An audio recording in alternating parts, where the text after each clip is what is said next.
Good morning students. आज हम लोग अध्ययन करेंगे सामाजिक विज्ञान की किताब आर्थिक विकास की समझ में लेसन 5 उपभोक्ता का अधिकार। प्रश्नोत्तर के रूप में इस अध्याय का हम लोग अध्ययन करेंगे। पहले कुछ बहुविकल्पीय प्रश्न ध्यान देंगे। पहला, वर्तमान में भारत में कितने उपभोक्ता संगठन हैं? तो वर्तमान में 700 से अधिक उपभोक्ता संगठन भारत में है। कोपरा किस पर लागू होता है? कोपरा सामानों पर लागू होता है। कोपरा यानी उपभोक्ता संरक्षण अधिनियम, कंज्यूमर प्रोटेक्शन एक्ट। एगमार्क क्या है? एगमार्क एक अंतर्राष्ट्रीय संस्था है। प्रश्न है, भारत में प्रतिवर्ष राष्ट्रीय उपभोक्ता दिवस कब मनाया जाता है? भारत में प्रतिवर्ष राष्ट्रीय उपभोक्ता दिवस 24 दिसंबर के दिन मनाया जाता है। भारत में उपभोक्ता संरक्षण नियम कब पारित हुआ था? भारत में उपभोक्ता संरक्षण नियम सन 1986 में पारित हुआ था। कौन सी संस्था सरकारी नहीं है जो प्रमाणित करती है? तो निम्न विकल्पों में से विकल्प डी इस प्रश्न का उत्तर होगा। ASI ऐसी कोई संस्था नहीं है जो किसी वस्तुओं को प्रमाणित करती हो। अगला 7वां प्रश्न है, वस्तुओं को खरीदते समय क्रेता को किस प्रकार के चिन्ह या लोगों पर ध्यान देना चाहिए? तो वस्तुओं को खरीदते समय क्रेता को ISI और एगमार्क जैसे चिन्हों पर ध्यान देना चाहिए। प्रश्न संख्या 8, MRP का क्या अर्थ है? तो MRP का पूरा फॉर्म होता है मैक्सिमम रिटेल प्राइस। 9वां प्रश्न है, उपभोक्ता आंदोलन के जन्मदाता कौन है? तो उपभोक्ता आंदोलन के जन्मदाता रैल्फ नाइट को माना जाता है। विश्व उपभोक्ता अधिकार दिवस कब मनाया जाता है? विश्व उपभोक्ता अधिकार दिवस 15 मार्च को प्रतिवर्ष मनाया जाता है। उपभोक्ता अधिकारों की पहली घोषणा कब हुई थी? तो सन 1962 में उपभोक्ता अधिकारों की पहली घोषणा हुई थी।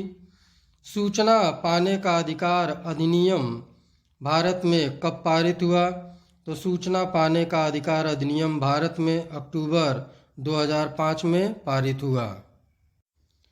अब हम लोग कुछ अति लघु उत्तरीय प्रश्नों का अध्ययन करेंगे। प्रश्न है, कुछ संस्थाओं के नाम बताइए जो भारत में मानकीकरण का प्रमाण देती हैं। तो भारत में मानकीकरण का प्रमाण पत्र देने वाली संस्थाएं हैं bureau of India standard BSI तथा BIS तथा एगमार्क। अगला प्रश्न है, कोपरा क्या है? यह कब शुरू हुआ? कोपरा का फुल फॉर्म है कंज्यूमर प्रोटेक्शन एक्ट, अर्थात उपभोक्ता संरक्षण अधिनियम के नाम से प्रसिद्ध है। यह सन 1986 में भारत सरकार द्वारा शुरू किया गया। सूचना का अधिकार क्या है? सन 2005 के अक्टूबर में भारत सरकार ने एक कानून बनाया जो सूचना के अधिकार के नाम से जाना जाता है। इसमें नागरिकों को सरकारी विभागों के कार्यकलापों की सूचनाएं पाने का अधिकार है। प्रश्न है, चौथा प्रश्न, कौन सा खाद्य पदार्थ को गुणवत्ता को बनाए रखने वाला प्रमाण है? तो एगमार्क एक ऐसा प्रमाण है जो खाद्य पदार्थों की गुणवत्ता बनाए रखने वाला प्रमाण माना जाता है। प्रश्न 5, मिलावट का क्या अर्थ होता है?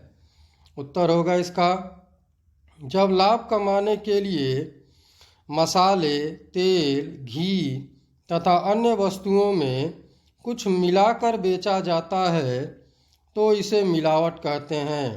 इससे उपभोक्ता को मौद्रिक हानि होती है तथा स्वास्थ्य भी खराब होता है। प्रश्न है, उपभोक्ता आंदोलन का जन्मदाता किसे माना जाता है? उपभोक्ता आंदोलन के एक सक्रिय व्यक्ति के रूप में रैल्फ नाइट को उपभोक्ता आंदोलन का जन्मदाता माना जाता है। प्रश्न है, किस स्थान पर ISI चिन्ह देखा जा सकता है? तो बिजली के सामान पर ISI का चिन्ह देखा जा सकता है।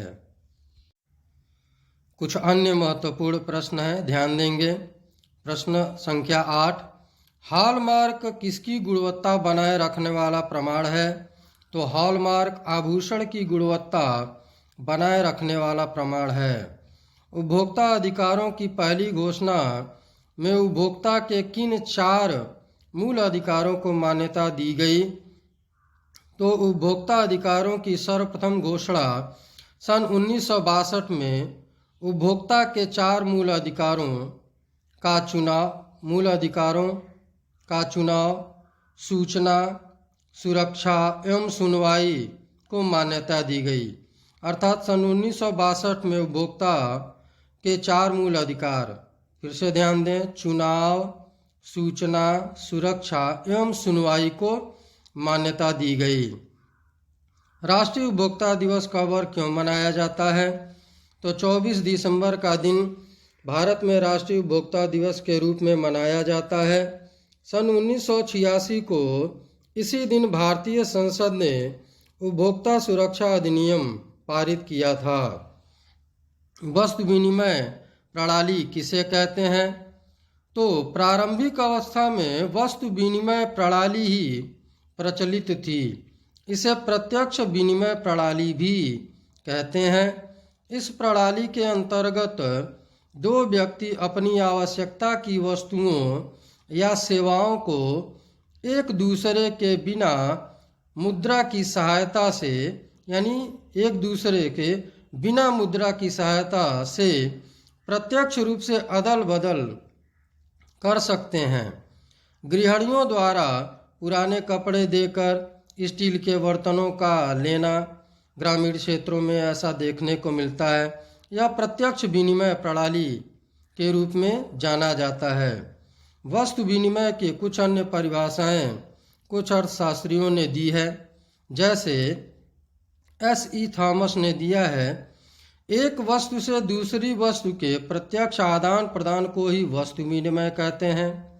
प्रोफेसर जेवंस के अनुसार अपेक्षाकृत कम आवश्यक वस्तु से अधिक आवश्यक वस्तु का आदान प्रदान ही वस्तु विनिमय है। R.P. कैंट नामक अर्थशास्त्री के अनुसार मुद्रा को विनिमय के माध्यम के रूप में प्रयोग किए बिना वस्तुओं में प्रत्यक्ष लेन देन वस्तु विनिमय कहलाता है।